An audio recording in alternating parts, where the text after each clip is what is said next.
Have you ever changed your tune about something? Like maybe saying, I will forever play for one club, I'm never leaving, it's just media bollocks, only to a few months later have that to be proven true and now you get traded? Yeah. For Tom Barrass, that's how 2024 went down. He wasn't leaving, he was contracted. Yeah, he did. He's now playing for the Hawthorn Football Club, another new member of Hockball. But what does it mean from a fantasy football perspective? How big of a loss is this for West Coast and for the Hawks, who already made a pretty deep finals run? Is this just that missing piece of the puzzle for them that's going to get them through the next hurdle and potentially have them competing for a premiership in 2025?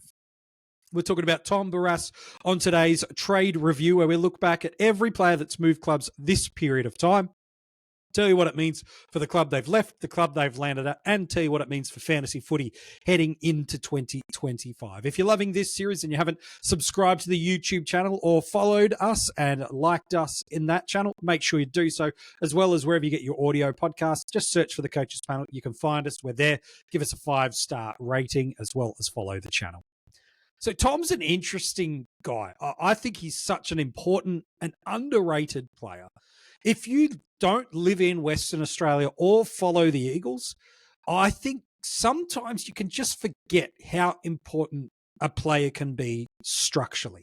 And that's not a East of Australia bias. I think it's largely when a team plays for a club that's out of your state that you find yourself based out of, you just don't either watch or care or follow them anywhere near as deeply. Even if you're a super coach or an AFL fantasy fan, even if you watch deeply, you still just don't understand someone's structural importance.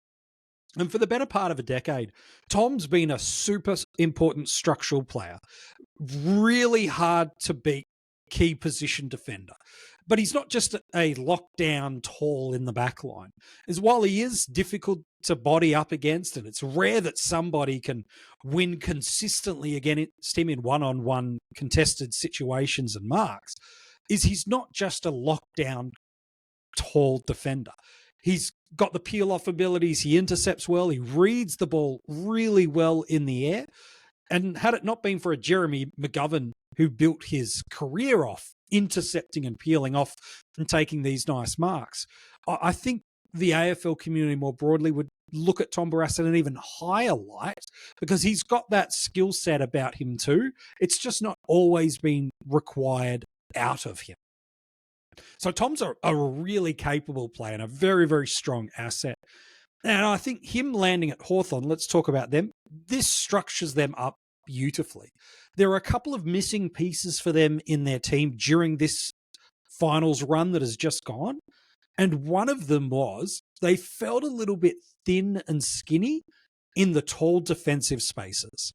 Yes, you've got an All-Australian captain in James Sicily, but there were times where not only was he the only tall that was really playing well back there this year, now there are others, we'll get to them in a second, but there were also times during the season that James became the most damaging and dangerous tall inside their forward line. And so they looked to find ways of cloning James because they wanted a valuable lockdown, defensive, intercepting, tall defender, and they needed a guy that could peel off, read the ball well, lead up, mark, take contested possession, mark overhead. And James could do both. One of the appeals around Barrass coming into the club is that it now is a significant improvement in my eyes on Sam Frost, but B, it now opens up a world of possibilities. They've already got Battle, who's come in, who again is probably a little bit more of that third tall defender, although he could flip forward. Unlikely, but it could be on the Sam Mitchell cards. I thought Blake Hardwick's year was underrated, but again, he had times where he was flipped forward.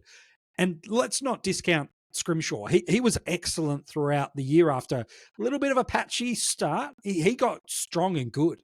And so the arrival of Barrass into this backline, to me, just brings a little bit more balance. Definitely is an improvement on Frost, who I think, unfortunately, will just become depth for them. I don't see a world where this happens because even if they go, let's run this hybrid idea of we're going to run Barras, Battle, and Scrimshaw in our back line, they're all tall options that you can't throw a Frost, let alone Sicily, even if they push him forward.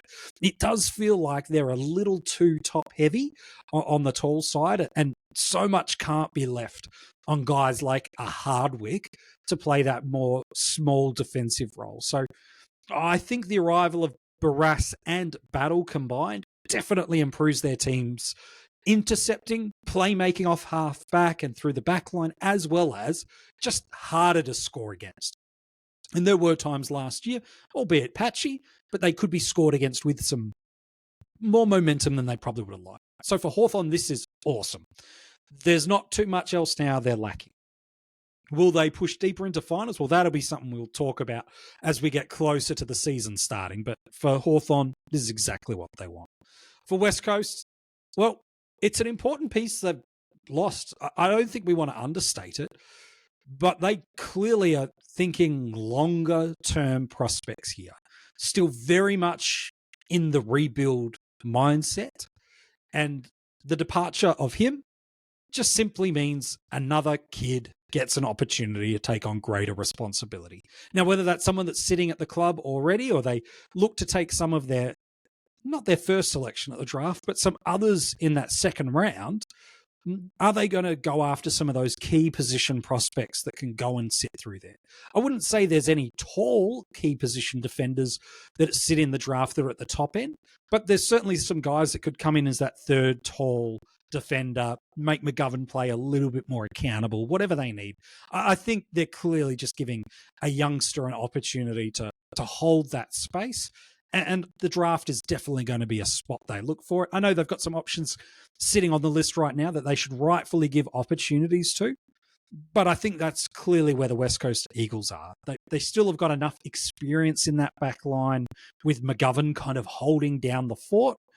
They just need to find who are the guys that in 3 to 5 years' time could be pushing them back to a finals run. And I think letting Barras go for what would probably be his peak asset price right now makes a lot of sense. So I understand why West Coast let him go, whether or not they're happy with how it all landed and whether it's a future pick or not. Like, we're not talking about that on this episode. But this just gives them the opportunity to continue to give youngsters opportunities, whether via draft or existing on the list right now. And that's how I think they're going to view it. From a fantasy football perspective, what does it mean for us? Well, it's really been a long, long time that Barras has been relevant for us in Classic. Probably mainly ever? I don't know if he's actually been that.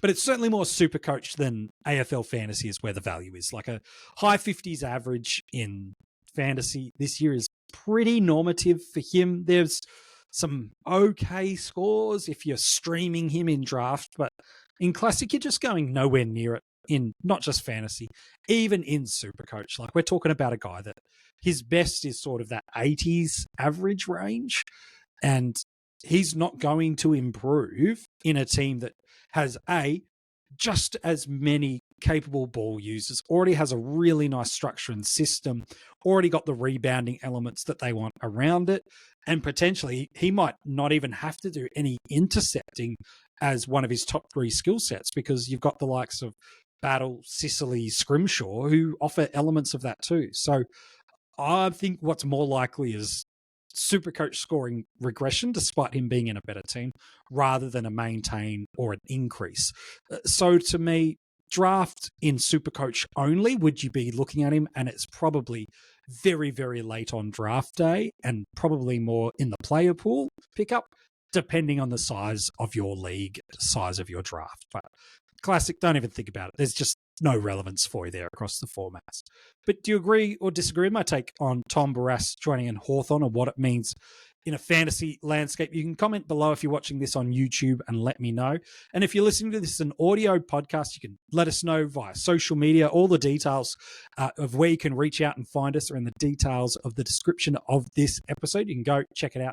We'd love to hear your thoughts about Tom Barrass and the fantasy implications. If you're loving this series that we've done, and hopefully you have, the good news is you can support the Coaches Panel by joining our Patreon for just a few dollars a month.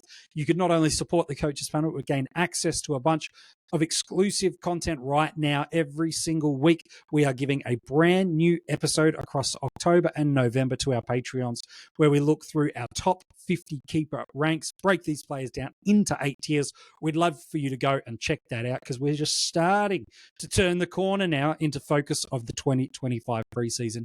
Also in the details of this episode's description, it's got the links where you can get your hands on some new Coaches Panel merch. T-shirts, hats, beanies, hoodies, plenty of stuff you can get your hands on. You'll look good, you'll support the Coaches Panel, and you'll rep your fantasy footy wherever you go. Hey, thanks so much again for tuning into this episode. We hope you've enjoyed this and the series. If you haven't caught up with every player that moved clubs yet, go back wherever you're consuming this episode. You can go back and check all the other player movements so far. Hey, thanks so much for tuning in. We can't wait to be back with you again real soon, looking at another player, another team, and another impact that could come for your fantasy footy season in 2025.